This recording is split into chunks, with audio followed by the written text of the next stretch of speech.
take it around the circuit. Didn't really slow down, to be honest, because he started at the back of the grid and gradually picked his way through. Now, in the first race today, we did have the intervention of a safety car, which helped him a little bit, but he'd done most of the hard work since then, up to then anyway, so managed to come through and actually win the race. Now, what he would have done if runaway leader Riley Dickinson, who's on pole position for this race, had not had his car fail after just 4 laps, well, who knows? Because Riley, in his first outing in the Radical, is showing that he can drive absolutely anything. Even in those 4 laps this morning, his fastest lap from that race, which sets the grid for this second race of the weekend, was 1.1 seconds faster than Joel, or indeed anybody else on the grid. So it seems as though the story in this second race is if Riley can keep the car underneath him, he will be the man to catch. But of course, that 64 car in second place has far fewer cars to pass, far less of his Hankook rubber to actually have to wear out before he gets to the front of the field. So that means he might be able to mount somewhat more of a sensible battle at the front of the field. Now, what we don't know yet is what happened to Riley's car. So the moment that it pulls up behind me, the first thing we're going to do is nip up and have a chat with him and find out what happened. As you can see, the weather will not be an issue today. It is warm enough for t-shirt and shorts, but then again, I come from Sunderland, so this is properly a hot day. Don't show them my legs. They'll all turn off, CJ. Walk this way, and we'll have a chat with one or two of the drivers who, this is, by the way, fantastic to be working in a full Formula One pit lane with plenty of places to work. As you can see, we've got a very wide pit apron here, and that we're going to need when we come to the 24-hour race, because there'll be cars sharing, and we often see them banked up across the apron itself, and then just across the other side of that red line, that's the acceleration and deceleration lane for the cars coming in and out of the pits. Now, we're going to start lining up. So, CJ, you don't move. We're going to start lining up the cars, and Terry Olsen in the car right behind CJ, my cameraman. Spin round and have a look at this very lovely V8 engined Radical. And as Terry gets that into position, that'll give me the opportunity to stick a microphone in. And I know it's a bit loud out here, Terry. Good afternoon. How was the first race for you? Well, I had to start in the back on the first race, so it was a lot of work for me, but we turned some good lap times, so we're up front here and we're going to give it a run. Seems to me like the V8 obviously has a power advantage down the longer straights. But these pesky little 1340s and the 1500s, they're very nimble around the twisty stuff. You're so right. The twisties give us a little bit more problem with the heavier motor out back, but it's a great competition because we switch places quite a bit, so there's a lot of passing, makes it a lot of fun to watch. I'm loving the different driving styles of the cars. You guys are braking a little bit earlier. You've got to get the car slowed down before you commit to the corner, whereas the other guys are completely banzai. So there's a pass into the corner, then sometimes there's a pass straight out of it. So right. We have to drive these very different, and it makes for a lot of back and forth passing. And if you can keep it clean, it's a lot of fun racing this way. So these cars are just a ball to race, and you adjust your driving style to the different type of car. It makes it a lot of fun. Now, did you always race a V8, or did you start off in one of the 4-cylinder cars? No, I did it the atypical way. I've started in a V8 because I ran in V8 sedans and liked the horsepower, and I liked the challenge of the heavier car. Makes it a little bit tougher to handle, but I've started that's the way I grew up in the sport, so I just stayed with the V8 when I switched to radicals. Now, I've just noticed something. I drove an SR, I raced an SR3 earlier this season, and I've just noticed something that I should have noticed earlier on.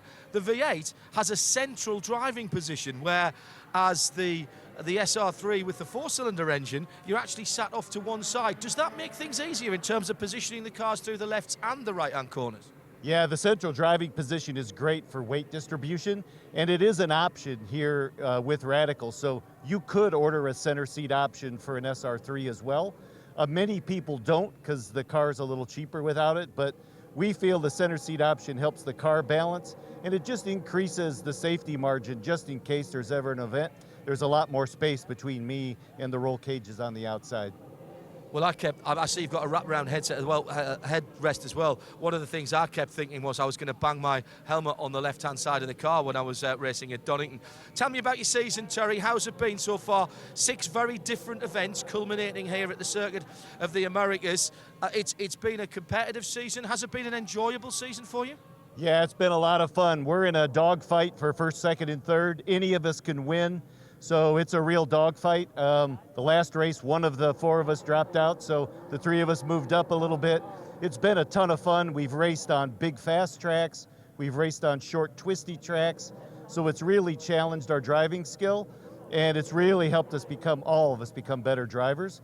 So it's been a lot of fun and a lot of camaraderie. This is a different kind of racing association here. It's a different kind of racing group, where there's a lot of camaraderie and a lot of the teams helping each other so that all the cars can make the grid. Now, you've got a bit of help this weekend from More Speed, a team I know very well from IMSA competition, and they know this track pretty well, actually. Do you feel you're getting a little bit of a home track advantage with the guys with the big M on the car? Yeah, you found me out. I'm from Atlanta, Georgia, and I've never been on this track, so I needed a little extra boost here. And David Moore and the More Speed folks are giving that to me. They've really helped me understand the track and how to drive it. And you know, from my first time on the track, I'm being competitive with guys that have raced here before. So More Speed's really helped me out a lot. Good luck for this. A final thing for you, I've got to say I love the colour scheme on the car. It does remind me of the old Yost Audis, the old R8s that raced at Le Mans. Is that deliberate? No, we just found this color scheme. Believe it or not, it came on a car that I bought when I was younger that we had really good luck with. So it's been a color scheme that we've loved from the early days, and we've just stayed with it. Race well, race safely. Thanks, Terry. Terry Olsen, brilliant stuff. Let's work our way up to the front of the grid. Let's have a word, if we can, with... I'm going to go right to the front first, so we make sure that we get the guys at the sharp end. The man of the hour, Judd Miller, was just unbelievable. But here comes Riley Dickinson, and he times that absolutely perfectly. Come on in, CJ. I'll run in the front of Riley. Pull forward a little bit. You'll do that. Riley, you had a brilliant 4 laps, but they didn't last much longer than that. What went wrong?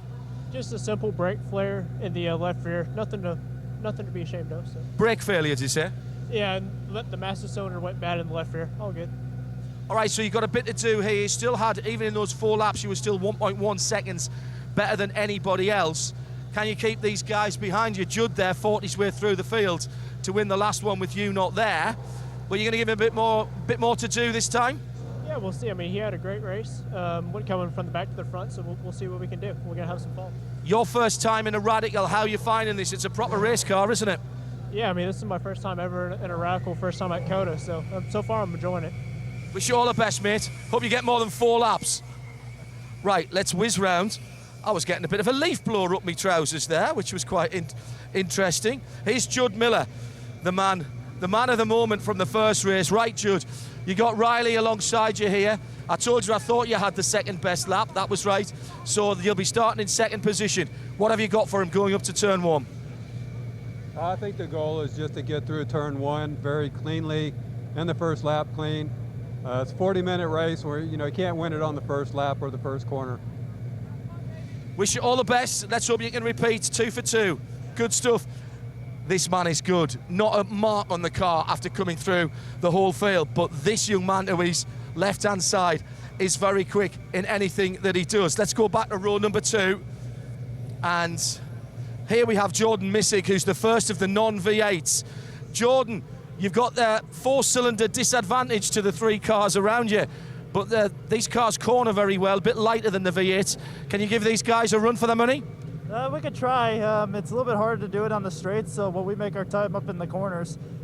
We try to get around them in the corners as best we can, but sometimes they tend to get in our way, so we just got to deal with the best we can. All right, mate, we'll let you go. We're letting these cars get out of the way. Timed that absolutely perfectly as the cars roll out for their warm-up lap. It's a fabulous evening.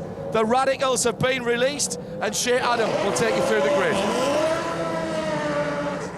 Thank you, John Hindhoff, and let's find out how our 30 cars will line up for race number 2 of the weekend for the Radical North America. Lining up in the 30th position, it's car number 85, Bob Gretchen of Wisco Racing.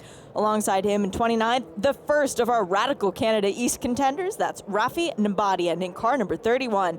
Just in front of him, another teammate, Brandon Davis in the number 39. And alongside him, Charlie Ferrer in number 36 for Dawson Racing. In the 26th position on the grid is John Ranty of Team Stradale Racing, and 21, Richard Joscher in the Wisco Racing car in the 25th spot. Next row up on the grid in 24th is the 8 of Scott Wagner. Wisco Racing is his team, and alongside him another Wagner, this time for Eric, championship leader in his category. Turn 3 Motorsports backing car number 20. It is Ron Keith and Kevin Poitras, a couple of guys who are experienced in the Trans Am Series, and both being represented by Radical Canada East in the 25 and 73 respectively. Car number 61 is Mike Andalzi for Team Stradale Racing, and alongside him, Alan Metney in car number 88 for S's Racing. More Speed occupy the 18th position for car number 115. Todd Cusack, who started dead last in the last race, gets a few better positions. Jim Booth is in 17th in car number 63 for Wisco Racing. In 16th, we find Conrad Park and S's Racing. Actually, S's Racing in 16th and 15th, because Philip Berber in car number 11 is alongside his teammate in the 18. 14th position, it's that number 500 for Indy Al Miller in One Motorsports. And 13th, Gustavo Raffles, who's been a very impressive rookie to this series in car number 28, again, Wisco Racing. 12th on the grid, One Motorsport representing Greg Gorski for car number 24. Alongside him, Mark Crater in number 124, More Speed. All right, top 10, now's when it gets serious. In the 04, George Kurtz for One Motorsport, and alongside him, another One Motorsports veteran to racing, Gerhard Watzinger in number 320. 8th on the grid, number 23, Miguel Grillo for One Motorsport, and number 111, Louis Schreiber for Team Stradale Racing starts 7th. It's the number 10, the championship leader coming into this weekend, Antoine Como in Turn 3 Motorsports' number 10 machine, and alongside him, Terry Olson. We heard from him with a great chat with John Hindhoff on the grid. He drives the number 16 for Team Fury, but as he mentioned, assisted by More Speed. Top 2 rows on the grid. In 4th, we find the number 66 of Will Lynn, the bright red machine, the Radical from Northwest Racing. Very impressive in race 1. And alongside him, that number 48 in the 3rd spot, Jordan Missig, Team Stradale Racing. The front row is made up of S's Racing's Judd Miller. Winner in race 1 was car number 64. And alongside him, the guy who made our jaws drop with his staggering pace for 4 laps. That would be More Speed's Riley Dickerson, car number 53. And that is the grid for the 2nd race of the weekend. Welcome everyone to Circuit of the Americas. The sun has started to drop. The temperature has actually only gone up since race 1 just a few hours ago for the Radical Cup North America. And it looks like it will be even hotter than the first one. Why? Well, because the crews at least have overnight to fix the cars should any dramas occur, instead of just a couple of hours. So perhaps the tempers flare a little bit more, and your braking points look a lot different in the shade than they do in the bright sunshine of a Texas day. And you make a very good point there, Shea, in that half the circuit is in sunlight, possibly a little more, but there's a considerable part that's in shade. That's in shade will cool down very, very quickly. You already have a disparity of grip level here at the Circuit of the Americas because of the way they've diamond ground the track to try take out some of the ripples and imperfections. Add to that the fact that some of that is warmer, some of it is colder. It's going to be a voyage of discovery for the first couple of laps. And we are about to get on that voyage. The safety car is in the pit lane. Well, it was the pace car. If we see it again, it'll be the safety car, the Audi R8, as they patiently line up 2 by 2. Riley Dickinson to driver's left, as that is the pole side. A very sloppy line formation. Todd Snyder will not be happy with that. Now the green flag flies, and Riley can't get going. He is dead in his tracks, stuck in gear by the look of it. That means that Judd Miller will lead us into turn 1, as Riley is still crawling down the start-finish straight. Can everyone make it cleanly through turn 1, though? Hold my breath for a moment. And just about. No, that's Terry Olsen. Terry Olsen's facing in the wrong direction. He uses the bank to roll down the hill to the exit of turn 1, and the 16 car will have to come from the back of the field again.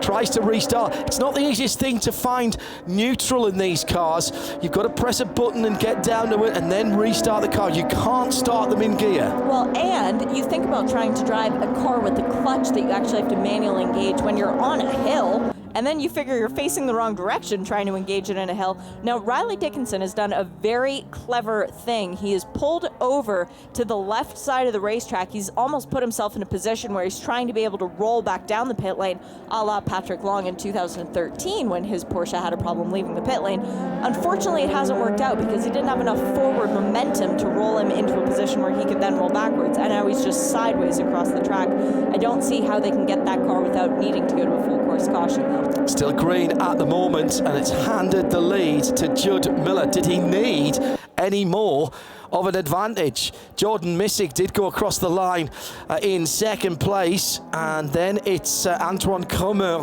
who's in third. Gerhard Watzinger quite well up the field. And well, he was, but he just got passed by 2 cars on a straight, John. Now that is the 53 of Riley Dickinson with the most speed M on the front left-hand side, front right-hand side wheel arch, and that's at the exit of the pit lane. He's not been able to get that going. Now, a bit more drama. I think there's a little bit full course yellow. Full course yellow. No, we're still green. That's a local double waved yellows locally. Yep. Is there some fluid coming out the back of the leader? Have a close look, Shea, when he comes past us next time around. Judd Miller in that V8. I think I saw that off the start. That might just be a little bit of overflow, John. Okay. So let's not panic yet. Here comes the leader onto the start-finish straight. Passes our commentary booth right at the exit of the final left-handed corner. It's going to be a good lead for Miller. Call it 2.5 seconds from Como, then Will Ling, then Jordan Missig. Dropping down to 4th place for the number 48, Louis Schreiber in the number 111 car from Michael Grillo, George Kurtz, Gerhard Watzinger, Jim Booth having a better run after his day ended early in the first race. The top 10 made up by another young driver, Gustavo Raffles, and they've all gone past Riley Dickinson, who now is a lap down. Oh gosh, CJ with the perfect view of Riley Dickinson stuck. You can see him from the pit lane. It's tantalizing, but he's just at that angle that you would leave your sled in the snow because you know it wouldn't roll back. It won't slide down. There. Yes, exactly. Good point. Absolutely brilliant point. But just painful for the Moorespeed crew, wishing that they could get a hold of that car. It started out as such a promising day. Brake failure, Riley telling you on the grid. Yes. Turning his promising start into a 4 laps completed. Conrad Park has the white, red and black CXC. There's a couple of those in the race today, easily identifiable by the fact that they are the only radicals out there with a roof. Also have a little bit more electronic assistance on those cars. End of the back straight. 63 making a pass. That's turn number 12. That's Jim Booth on Gerhard Watzinger. But I think Watzinger did it. Sorry, that's going on to the back straight. My apologies, coming down the hill to turn number 11. Watzinger gets it back for a moment. 320 is Gerhard Watzinger in the dark grey, red and white car. Around the outside, the number 23, trying to make the pass. And, oh dear. Brilliant work by the track yeah, they've crew. just turned him round and let him roll down the hill. He's not under power and he's not going anywhere. So whilst you wouldn't normally like to see someone going wrong direction down the pit lane, Michael Grillo in the all-white number 23 had somebody right up his tailpipes, and that would have been George Kurtz, I think, in the 04 car. Sounds to me like the engine was ticking over on Riley's car there as he was rolling back by. Careful driving the one way down the pit lane, but I understand why that happened. He was put in there by the safety team. Here comes our leader through the final corner, across the start-finish line. And it's now 2.2 seconds to Antoine Comer in second position. The championship leader coming in this weekend. Jordan Missing's got past Will Lin. Will Lin had a great start in the first race in that bright red number 66 and then dropped away. He was sitting in second position for the first couple of 3 laps, and then all of a sudden we saw him down in 12th and 13th, fought back through to 4th place at the end of the first race. Or should I say had the 4th best lap, actually finished in second place across the line. Yeah, it was a really good race. End of the race for Will Lin in particular. We were wondering if something was broken on his car at one point because he was dropping like a stone.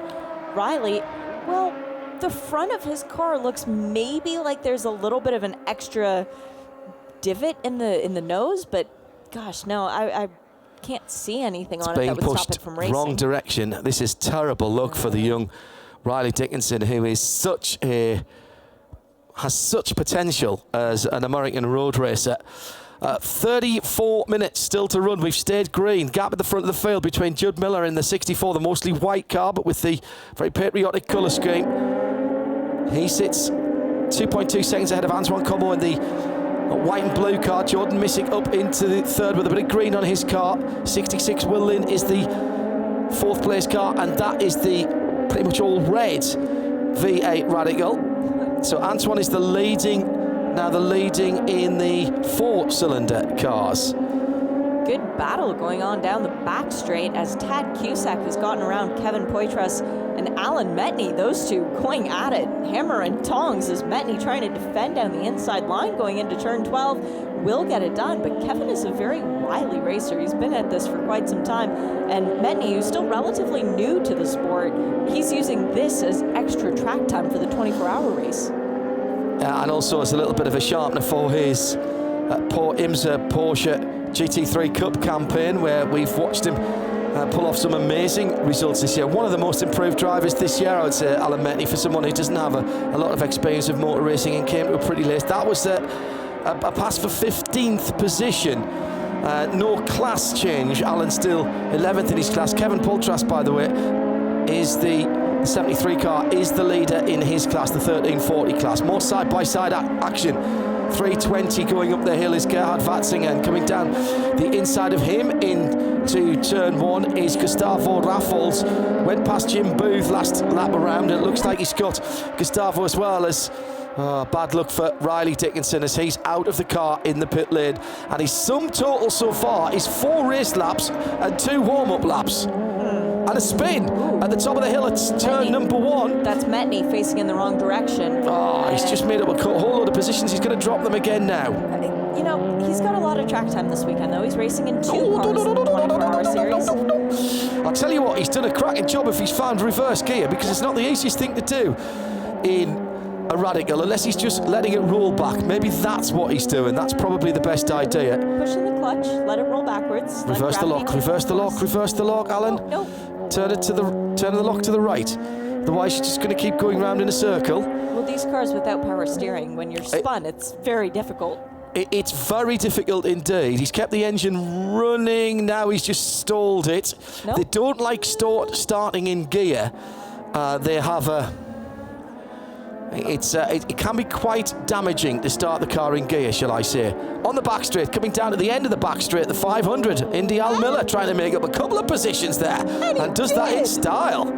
I was very worried about that, John. I thought we were about to see a 3-car pile up there as Indy Al Miller looked down the inside, coming down the back street. He made his intent very, very clear to the 23, who was the first car that he was passing, but I wasn't entirely sure that Gerhard Watzinger would see him too. They both did, no harm, no foul. And that's Indy Al Miller then up, I reckon, into 8th position. Gustavo Raffles has already passed those 2 guys and set sail. Judd Miller at the head of the field, 3.6 seconds out in front. Tom Drewer joins us again in the booth, and well, another awful start to the race for Riley Dickinson. Did he trip over a cat and kick it into a mirror whilst he was walking under a ladder? The same thing. I don't know what's gone on with Riley. Just really heartbreaking, isn't it, for the young lad? He was so quick in qualifying after only a few laps in the car and a few laps around this circuit, and then again in the race. If you look at his fast lap time, I mean, put on pole for race 2. So really upsetting. Of course, you know, as they say, motor racing can be a cruel sport. Yeah, very cruel mistress. It just makes those victories ever so sweeter. Fastest lap of the race has just gone to Jordan Missig in the number 48 with a 2:10.9. That is almost the exact time that Judd Miller did in the last race. He was 1.1 seconds slower than Riley Dickinson, but that is a very good time indeed for the number 48 from Jordan Missig, who's the first of the 4-cylinder cars, or the fastest rather of the 4-cylinder cars. He's trying to trace down Antoine Como. I've just got word from pit lane it was a broken axle. So I just wonder whether those bumps that we've seen Formula One deal with and some of those other bumps around the circuit have just caught this the More Speed team out in terms of an unlucky break. Nothing you can really do about that one. So we head into the evening time here.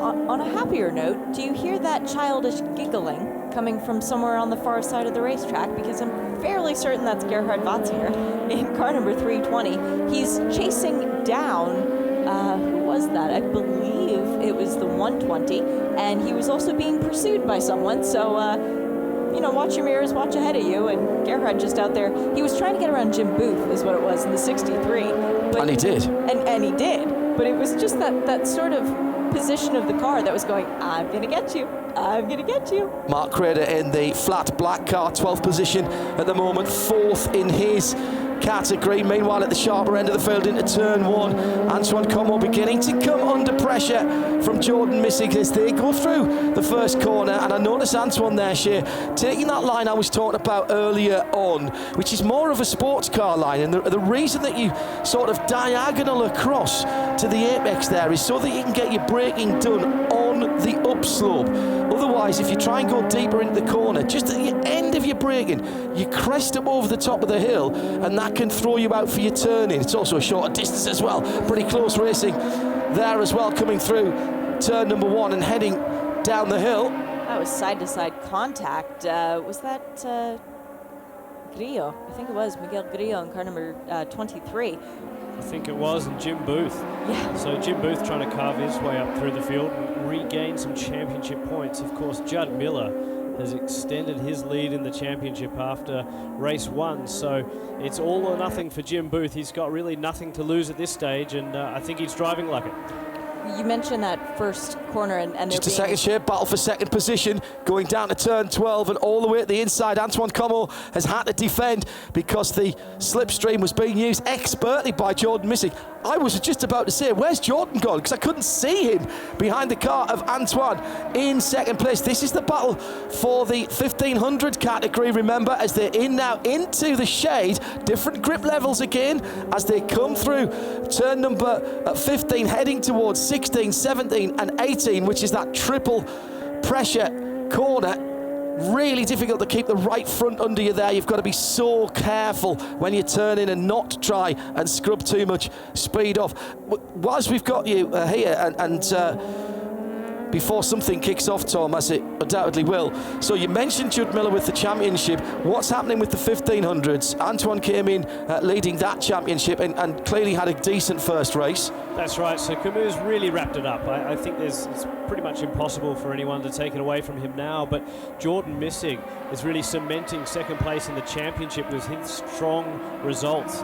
And the real one is Gustavo as well. So Gustavo, Louis Schreiber, fifth at the moment for Louis Schreiber, and Gustavo 7th. Those guys are fighting for championship positions. Third place very much open, and so it will come down to these final races. And who's looking good for the overall then for that trip to the UK? That is Antoine. He is sitting pretty for that.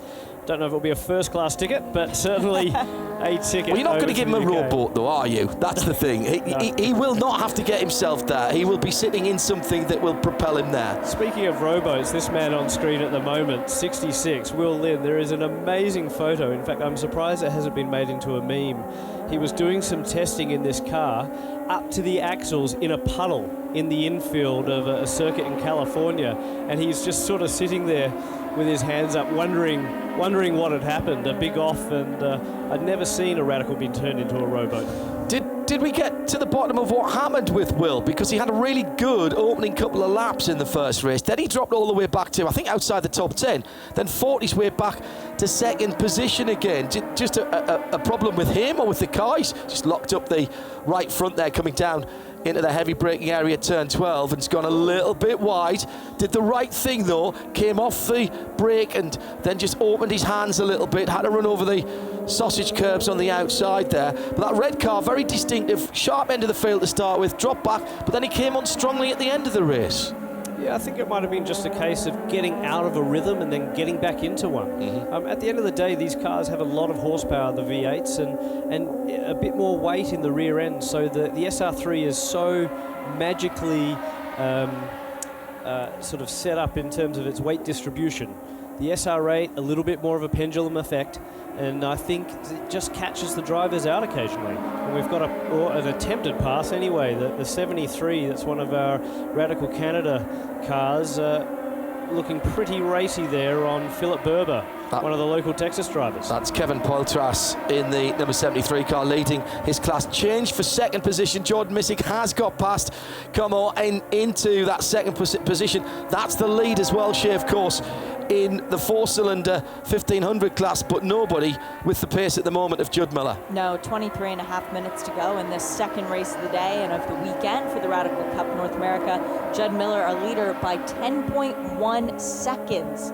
That is Riley-esque before he had his issue in the last race. He did get down to a 2:09 as well and took the fastest lap away from Jordan Missig a couple or 3 laps ago, going through turn 1, dropping down the hill to turn number 2. And Gerhard Watzinger in 13th position has Greg Gorski and Michael Grillo ahead of him as they go through the S's. I really like the look of those red headlights in the front end of the car in the middle of that trio, Greg Gorski. So Greg Gorski, Smoke Buddy, his company, it's Evil Buddy. Oh, he's gone straight down the inside at 8. Can you believe it? That was an audacious manoeuvre there as he went right down the right-hand side of Michael Grillo. Michael taking a little conservative line and staying well on the circuit, but there's plenty of room to drivers right. Grillo just maybe being a little bit too kind to Gorski, and Gorski said, thanks very much, we'll be right through there. And I think he's just turned the headlights off. So I think the headlights are on. I'm coming through. Evil Buddy was in... he was in full evil mode. Exactly. That is great. But these 3, all members of Spring Mountain Motor Club over in Las Vegas, and so these guys are used to fighting hard for track position at the local club, and of course doing it here again. Gerhard Watzinger lucky not to get a whole lot of white on the front of his 320 machine there. Do you know what I'm very impressed with, Shea? At the respect that these drivers are showing each other. This is hard racing, side-by-side racing. We often talk, don't we, in IMSA competition about giving people racing room. Todd Schneider, the race director here, well, if this was Bo Barfield, our IMSA race director, he'd be delighted at what he's saying here. Race the way you want to be raced against. Happy birthday, Bo. And happy birthday, Bo, yes. Yeah, he always says, you race how you want to be raced. So if you're going to be dirty, when someone's dirty to you, I'm not going to call a penalty on them, which is very fair. But what we're seeing from these 3 guys is exactly what you teach little kids when you take them to a go-kart track. Hey, race an inch away from your best friend. Don't hit him, because then both of you are going to not be able to keep going like this.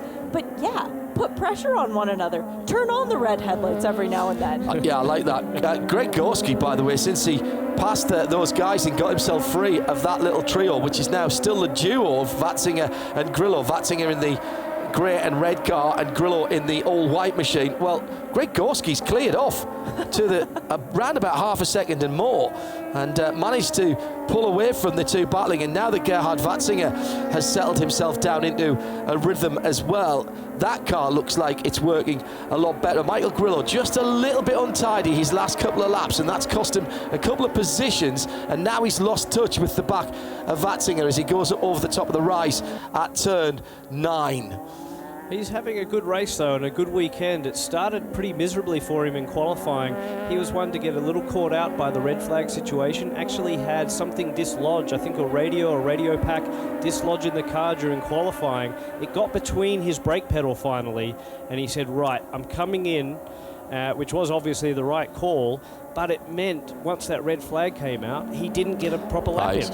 Yeah. Good battle going on further down the field, going through turn 1 now. Brandon Davis in the 39 and John Ranty in the 99. That is a class battle as well. The 39, Team Stradale Racing entry, the 99, excuse me, that's a gorgeous car. It looks so aggressive and so fine. We were talking in the first race about the different liveries that they're running. This isn't a classic, but red up top with black and gold accents along the bottom really jumps off the pavement. Crossing the line in front of us now, Louis Schreiber's just had Gustavo go past him, and now George Kurtz is right in behind him. Will dive to driver's left going up the hill, uses the hill to help him slow the car down. Now can he keep it on the circuit? I would suggest yes. That looked like a copybook COTA manoeuvre as he came up the hill, picked his braking point. There's plenty of ways you can get round turn 1, and most of them are going to be all right so long as you don't panic.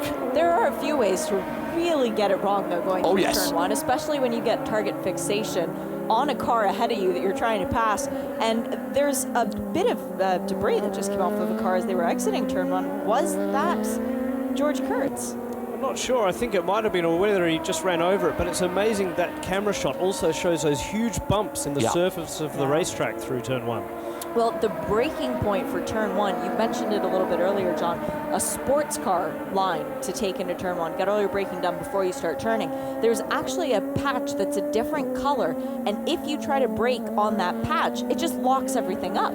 The biggest problem that you have, particularly in cars where, and these guys are having to moderate their own brake pressure, no ABS here. In a sports car, GT4 or GT3 car, when you come up that hill, you hammer the middle pedal, and depending on how sophisticated your ABS is, it's going to pull you in. You might just get a little bit of what the pros call icing of the pedal on the ABS, where it just starts not to enjoy it, and you've got to back off and then go back on. But generally speaking, you'll brake all the way up to the apex of that corner, and you'll do it diagonally across the hill. Get the hardest braking done diagonally.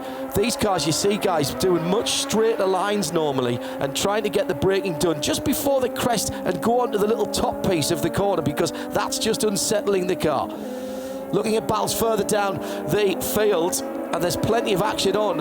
How about position 16, Tad Kisak in the black number 115, who's having a cracking battle with Mike Anzaldi in the lighter coloured number 61. Now, they're not in the same class, but that doesn't matter. Everybody will have a go with everybody else, because it's all about bragging rights in the bar tonight with a few blue marble cocktails. Absolutely, absolutely. Well, that's the great thing. I mean, it is multi-class racing. Of course, that means there's a bit of a game of chess as well, particularly up at the front of the field.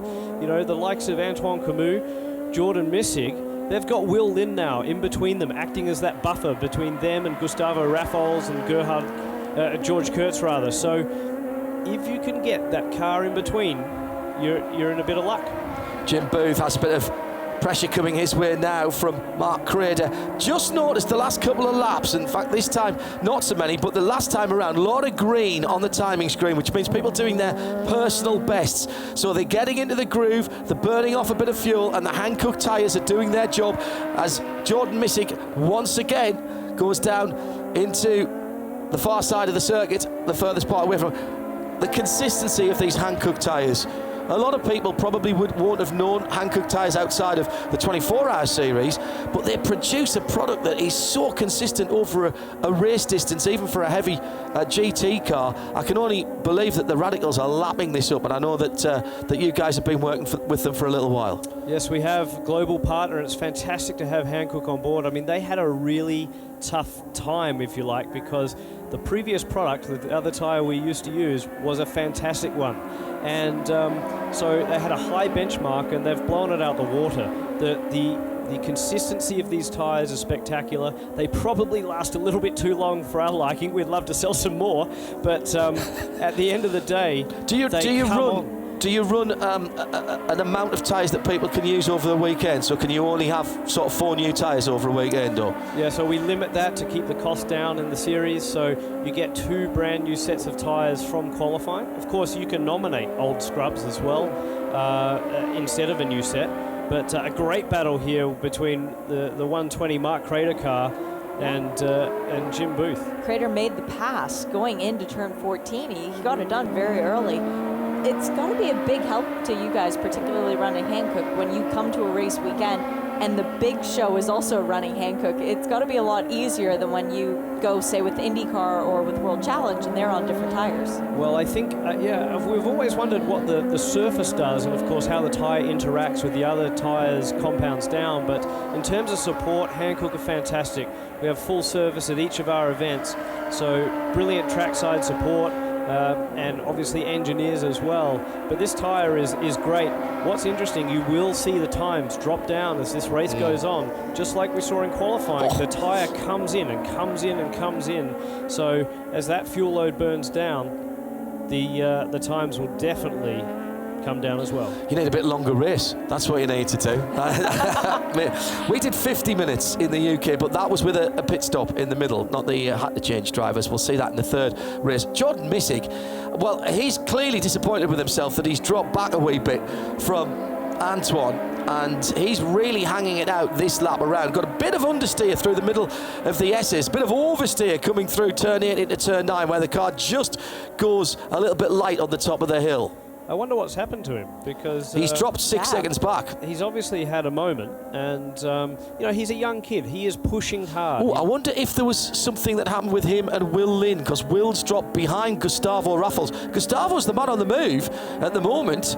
Gustavo started in 13th. Yeah, I was going to say he was outside the top 10, wasn't he? So, and now he's well up inside the top 5 at position number 4. But Jordan clearly wound up about something. You can see that aggression behind the wheel, how he's really flicking the car into the corners.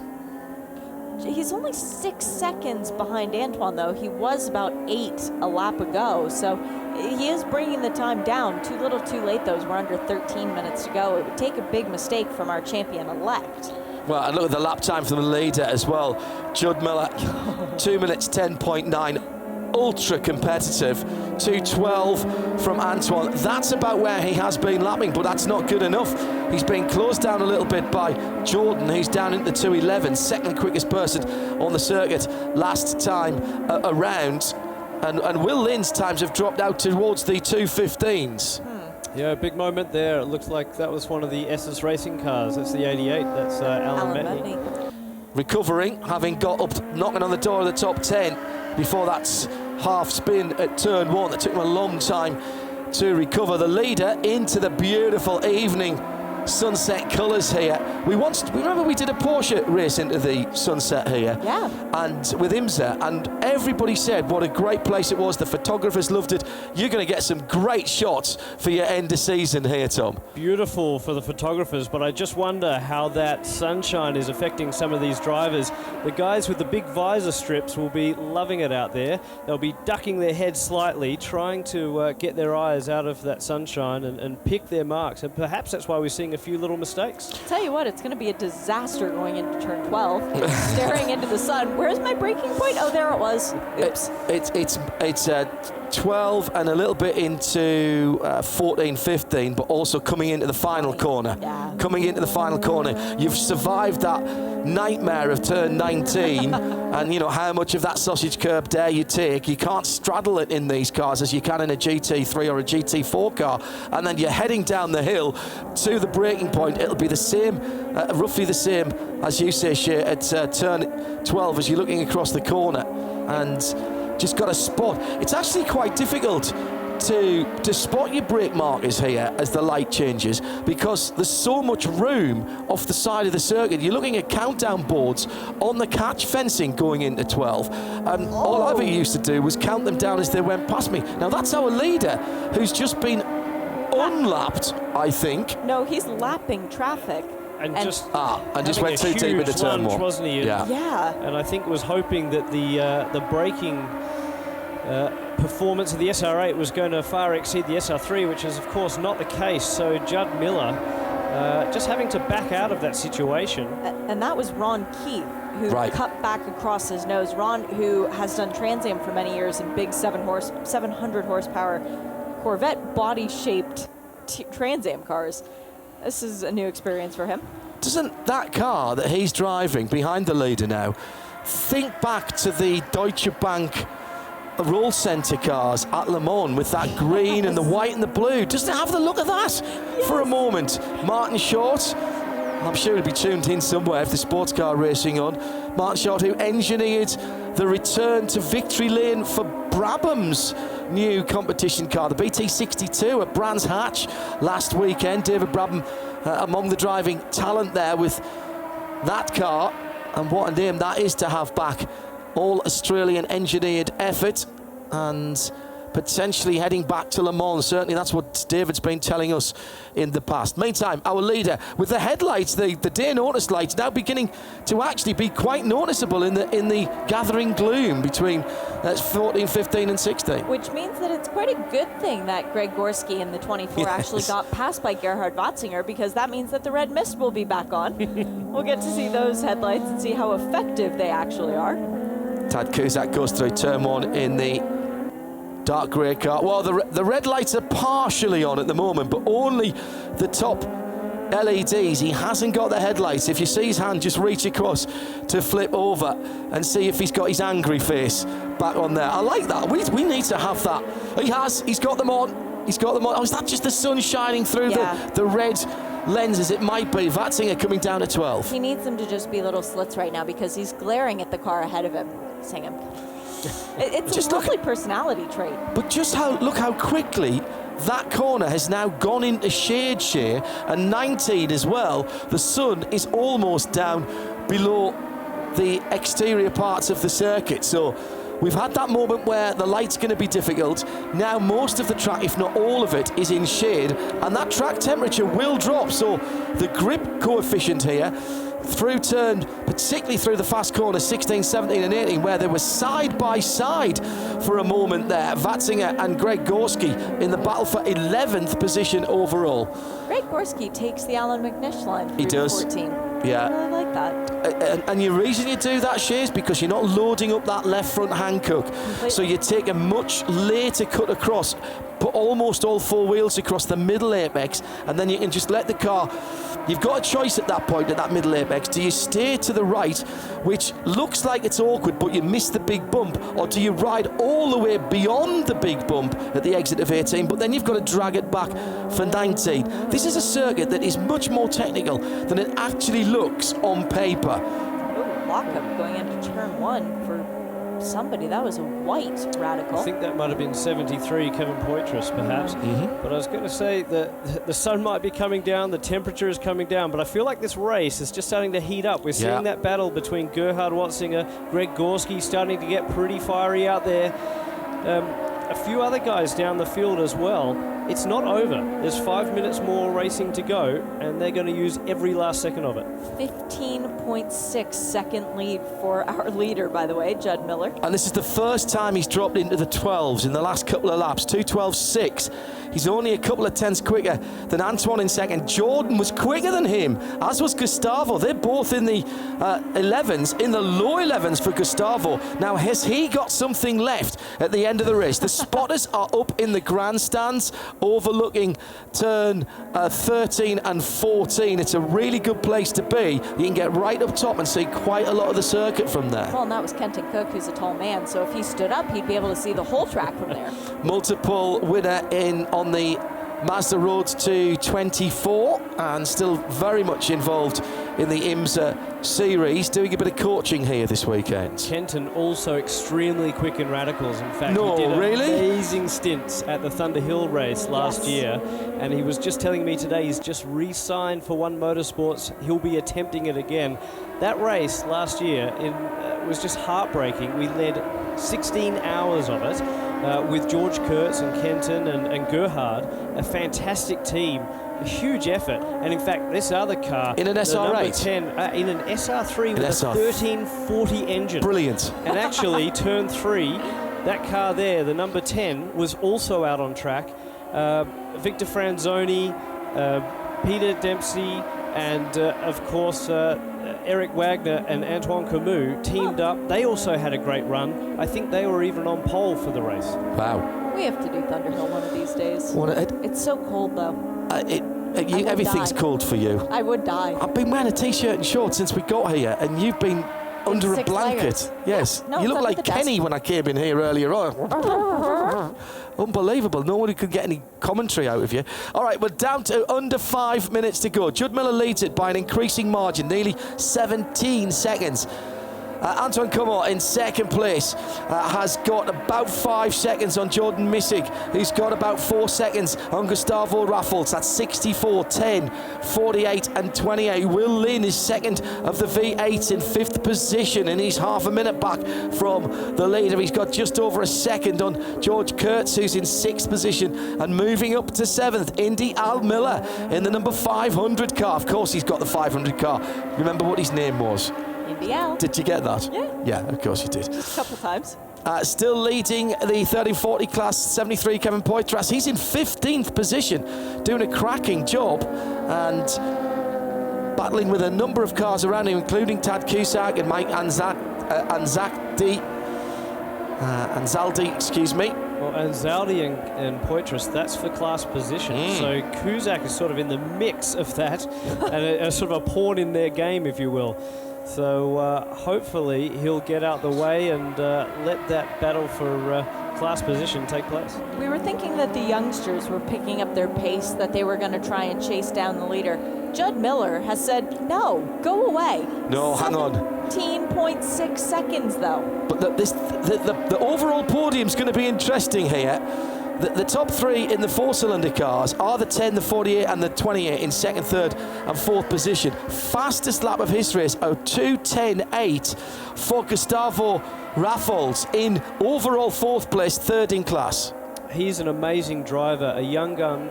He lives in Puerto Rico, comes over here to race. I was standing on the bridge at Mossport, or Canadian Tire Motorsport Park, last year in the wet, watching his lad drive in the rain for the first time, lap after lap, just showing all of these drivers how to do it.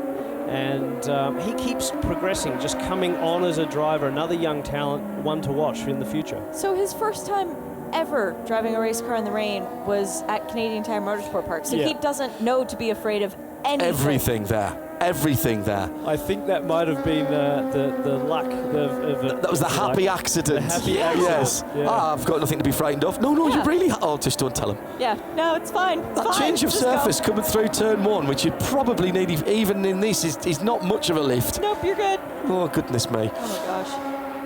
115, the black Radical down the inside at turn 1, and that is Ted Cusack on Kevin Poitras. So that takes Tad Cusack, out of that battle for the 1340 class. Now, can Mike Anzaldi close down the gap? He's about 4 seconds back at the minute, and time is running out. It will be white flag for the leader next time around when Judd Miller comes through. I think he's just gone through there. And what I didn't see is whether the white flag came out, but I'm guessing it would have. Should have, because we're now at 1 minute and 45 to go.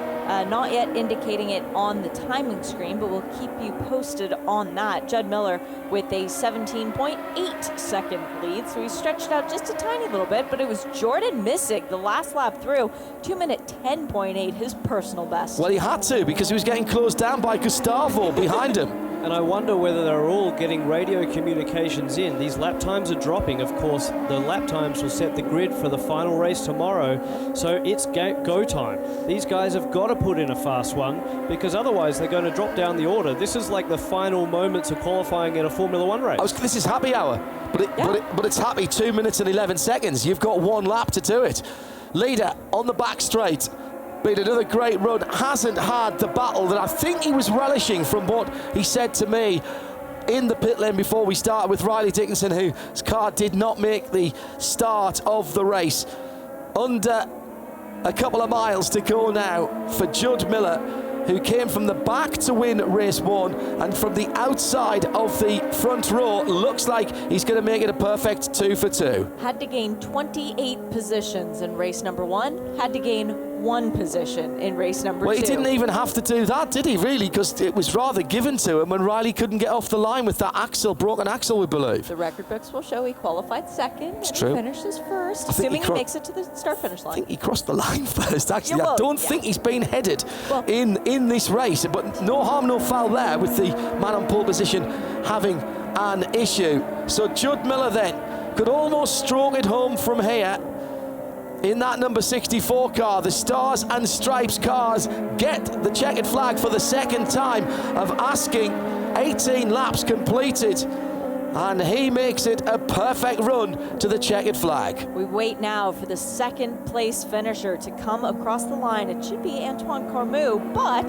Jordan Missig right on his tail. They're separated by 3/10 at the finish line. What a close gap. It's Gustavo Raffles in 4th, and it was Jordan Missig who again bettered his lap time on that final lap. We wait for the Red Beast to come across the finish line, and there it goes for Will Lynn as he brings it home in 5th. 6th for George Kurtz with a very good effort in that 0-4.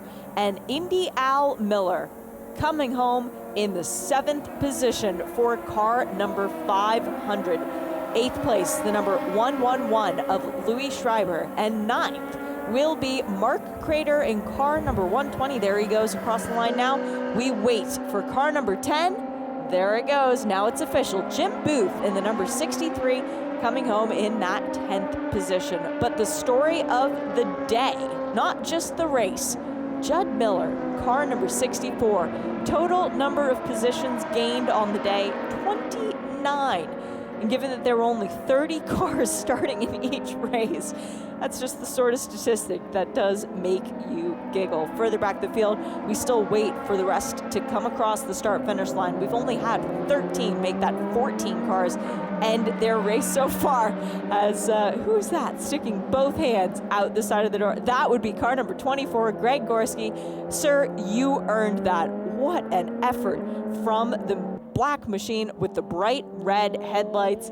Gave us a lot of entertainment today. Jordan Missig, what a burst onto the scene. We wait forward and look forward to see what he does for tomorrow's race. The last race of the weekend, the last race of the season for the Radical Cup North America, and it takes place here at Circuit of the Americas, just outside of Austin, Texas. Can anyone beat Judd Miller? Well, so far the answer is no, but it was an upsetting day for Riley Dickinson. Can he put that behind him, put the mechanical difficulties behind him, and come back in style to try and stake his claim at the top of the podium? Well, for the race, we now go into darkness as the cars come in from their cool-down lap, and we'll wait for John Hindhaugh to do an interview again with the man of the hour, the man of the afternoon. And I hear the applause going on. That can mean only one thing. Judd Miller has made it into the pit lane, and John Hindhaugh will wait for a chat with him. Shea, thank you, Shea. Yes, he's just pulled up. I'm having to stay out of the pit lane because, yes, apparently. So we're going to open up the pit lane garage here if we can so that I can talk. So I'm not actually standing in the pit lane. So we'll get Judd out of the car.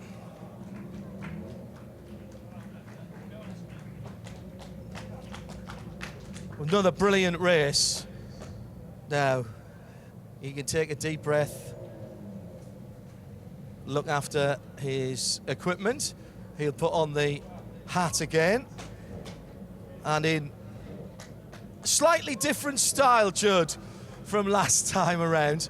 You didn't get the battle with Riley that I know that you wanted because he had, I think it was a broken axle at the start. So you didn't quite get the race you were expecting there, but did you still enjoy it?